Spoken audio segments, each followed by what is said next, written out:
There is an old illusion. It is called good and evil. Around soothsayer and astrologers hath hitherto revolved the orbit of the illusion. Once did one believe in soothsayers and astrologers, and therefore did one believe. Everything is fate. Thou shalt, for thou must. Then again did one distrust all soothsayers and astrologers, and therefore did one believe. Everything is freedom. Thou canst, for thou willest. O my brethren, concerning the stars and the future, there hath hitherto been only illusion, and not knowledge. And therefore concerning good and evil, there hath hitherto been only illusion, and not knowledge. Thou shalt not rob, thou shalt not slay. Such precepts were once called holy. Before them did one bow the knee and the head, and took off one's shoes. But I ask you, where have there ever been better robbers and slayers in the world than such holy precepts? Is there not even in all life robbing and slaying? And for such precepts to be called holy, was not truth itself thereby slain? Or was it a sermon of death that called holy what contradicted and dissuaded from life? O my brethren, break up for me the old tables. It is my sympathy with all the past that I see it is abandoned. Abandoned to the favor, the spirit, and the madness of the every generation that cometh, and reinterpreteth all that hath been as its bridge. A great potentate might arise, an artful prodigy, who, with approval and disapproval, could strain and constrain all the past, until it became for him a bridge, a harbinger, a herald, and a cock crowing. This, however, is the other danger, and mine other sympathy. He who is of the populace, his thoughts go back to his grandfather. With his grandfather, however, doth time cease. Thus is all the past abandoned, for it might some day happen for the populace to become master, and drown all time in shallow waters. Therefore, O my brethren, a new nobility is needed, which shall be the adversary of all populace and potentate rule, and shall inscribe anew the word noble on new tables. For many noble ones are needed, and many kinds of noble ones for a new nobility. Or, as I once said in parable, that is just divinity, that there are gods but no God. O my brethren, I consecrate you and point you to a new nobility. Ye shall become procreators and cultivators and sowers of the future. Verily, not to a nobility which ye could purchase like traders with traders' gold, for little worth is all that hath its price. Let it not be your honor henceforth whence ye come, but whither ye go. Your will and your feet which seek to surpass you, let these be your new honor. Verily, not that ye have served a prince. Of what account are princes now? Nor that ye have become a bulwark to that which standeth, that it may stand more firmly. Not that your family have become courtly at courts, and that ye have learned, gay-colored, like the flamingo, to stand long hours in shallow pools. For ability to stand is a merit in courtiers, and all courtiers believe that unto blessedness after death pertaineth permission to sit. Nor even that a spirit called holy led your forefather into promised lands, which I do not praise. For where the worst of all trees grew, the cross, in that land there is nothing to praise.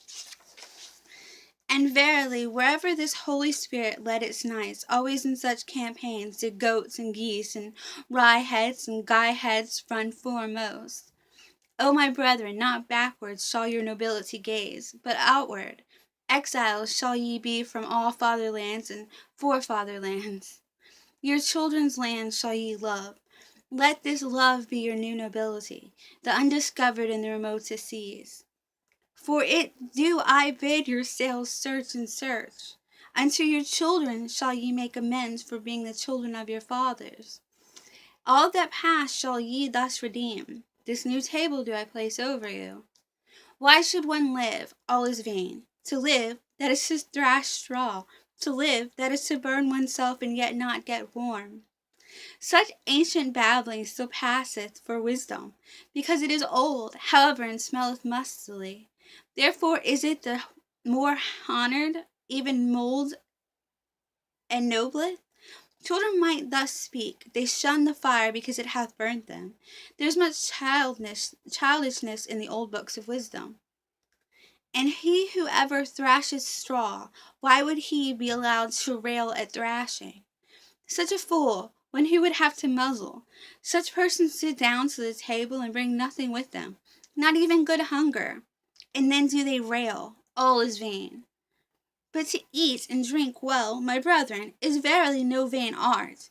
Break up for me the tables of the never joyous ones. To the clean are all things clean, thus say the people. I, however, say unto you, to the swine all things become swinish. Therefore preach to the visionaries and bowed heads, whose hearts are also bowed down. The world itself is a filthy monster. For these are all unclean spirits, especially those, however, who have no peace or rest, unless they see the world from the backside, the backworldsmen. To those do I say it to the face, although it sound unpleasantly. The world resembleth man, in that it hath a backside. So much is true. There is in the world much filth. So much is true. But the world itself is not therefore a filthy monster. There is wisdom in the fact that much in the world smelleth badly. Loathing itself createth wings, and fountain divining powers. In the best there is still something to loathe, and the best is still something that must be surpassed. O my brethren, there is much wisdom in the fact that much filth is in the world. Such sayings did I hear pious backworldsmen speak to their consciences, and verily without wickedness or guile, although there is nothing more guileful in the world, or more wicked. Let the world be as it is, raise not a finger against it. Let whoever will choke and stab and skin and scrape the people, raise not a finger against it. Thereby will they learn to renounce the world. In thine own reason, this shalt thou thyself stifle and choke. For it is a reason of this world. Thereby wilt thou learn thyself to renounce the world. Shatter, O my brethren, those old tables of the pious. Tatter the maxims of the world maligners. He who learneth much unlearneth all violent cravings. That do people now whisper to one another in all the dark lanes. Wisdom wearieth nothing is worth while. Thou shalt not crave. This new table found I hanging even in the public markets. Break up for me, O my brethren. Break up also that new table. The weary o' the world put it up, and the preachers of death and the jailer. For lo, it is also a sermon for slavery. Because they learned badly and not the best, and everything too early and everything too fast. Because they ate badly, from thence hath resulted their ruined stomach. For a ruined stomach is a spirit. It persuadeth to death. For verily, my brethren, the spirit is a stomach. Life is a well of delights, but to him in whom the ruined stomach speaketh, the father of affliction, all fountains are poisoned. To discern, that is delight, to the lion willed. But he who hath become weary is himself merely willed. With him play all the waves. And such is always the nature of weak men. They lose themselves on their way, and at last ask if their weariness. Why did we ever go on the way? All is indifferent.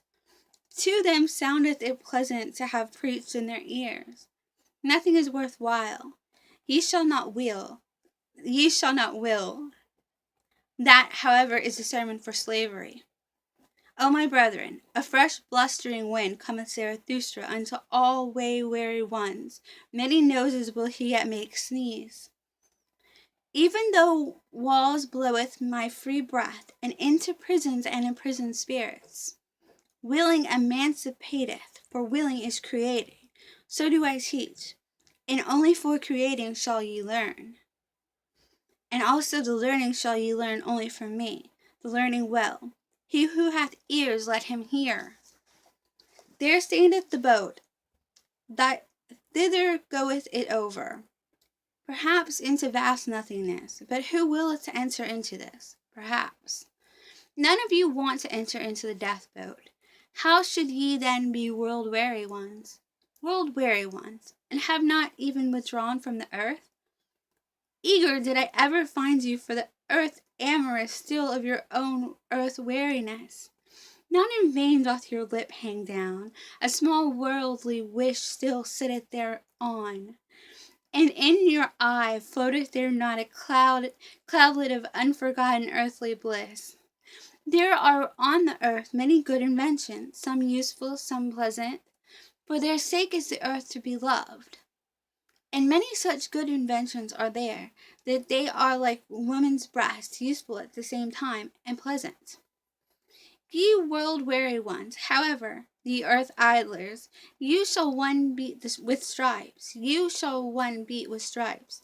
With stripes shall one again make you sprightly limbs. For if ye be not invalids or decrepit creatures, of whom the earth is weary, then are ye sly sloths or dainty, sneaking pleasure cats. And if ye will not again run gaily, then shall ye pass away. To the incurable shall one not seek to be a physician, thus teaches Zarathustra. So shall ye pass away. But more courage is needed to make an end than to make a new verse. That do all physicians and poets know well.